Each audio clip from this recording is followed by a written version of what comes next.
Lei Zu. You may know me as the legendary Chinese empress who discovered silk. One day I was drinking tea, and a cocoon fell into my tea. I stretched and pulled at the cocoon until I covered my entire garden. I convinced the emperor and the citizens to grow mulberry trees and domesticate silkworms. I invented the silk reel and the silk loom. I am Lei Zu, legendary Chinese empress of silk.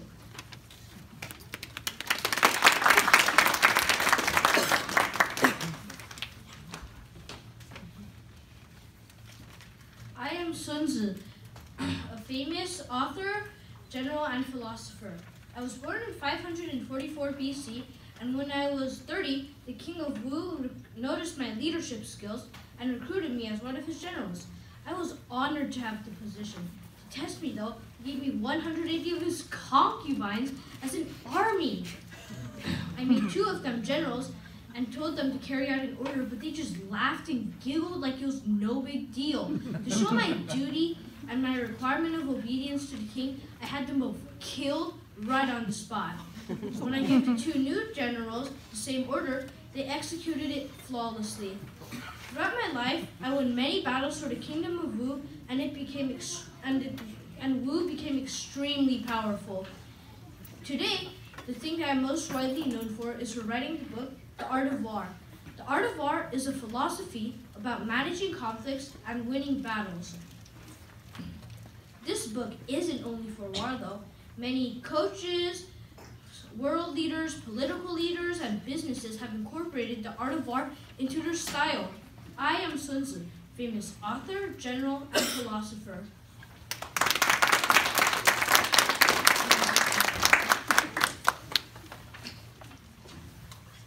Greetings. I am Confucius, famous author, philosopher, and Chinese official. I am most known for my philosophy, known as Confucianism, which involves respect between people and society. This worked so well that legend has it, when I incorporated this in my home state, crime disappeared. My work would gain me renown, and I would become the Minister of Justice in my home state. I would eventually quit out of shame, though. I am Confucius, famous author, philosopher, and Chinese official.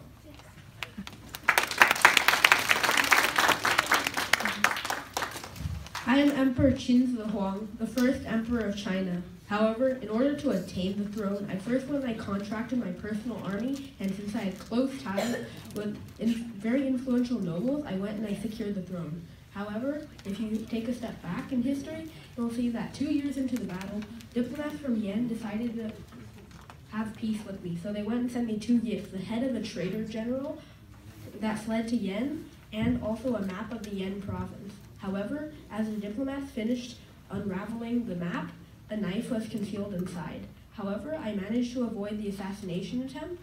I was naturally furious. I decided that I wanted the army to attack Yen and destroy it. 10 years later, all 6 rebellious states of China were now under my control. My dream had come true.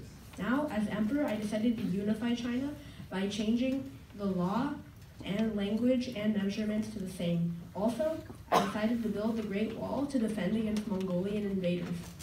Then I had scholars build me a potion that would enable me to become immortal. However, they failed and the byproduct was gunpowder.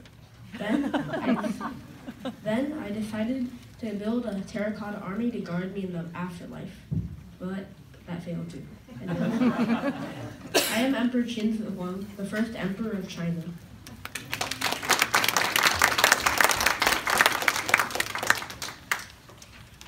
Men and women should be equal, but many people disagree with this. I am Wu Zetian, the first and only female emperor in Chinese history. I was born in 624 to a rich family. My father encouraged me to read, write, and develop intellectual skills. I learned to play music, write poetry, and speak well. I was very beautiful and talented, and so I was selected to be one of the emperor's concubines.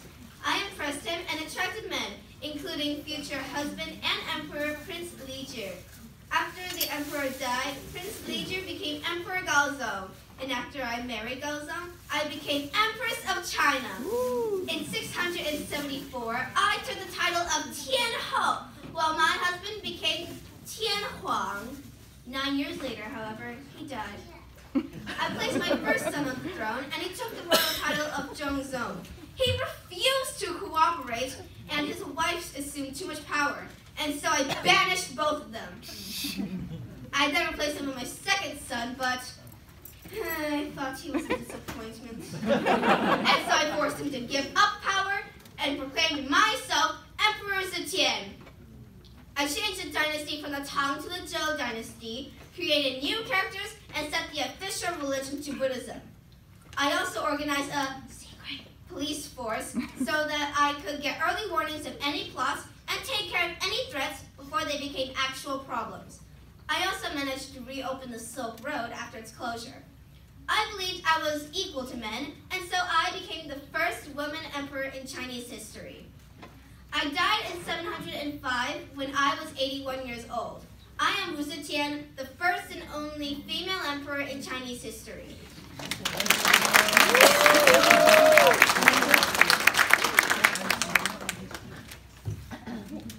My name is Sun Yat-sen, and I was also known as Sun Zhongshan.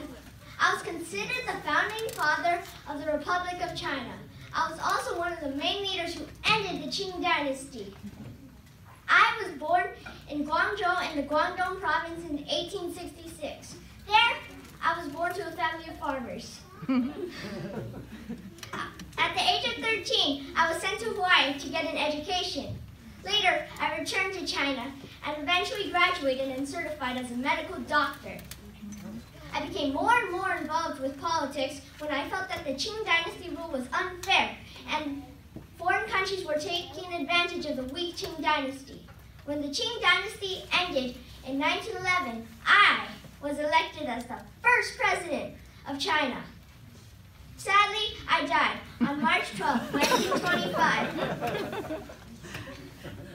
But my philosophy had a major impact on Chinese politics and society later on. I am Sun Yat-sen, the first president of China.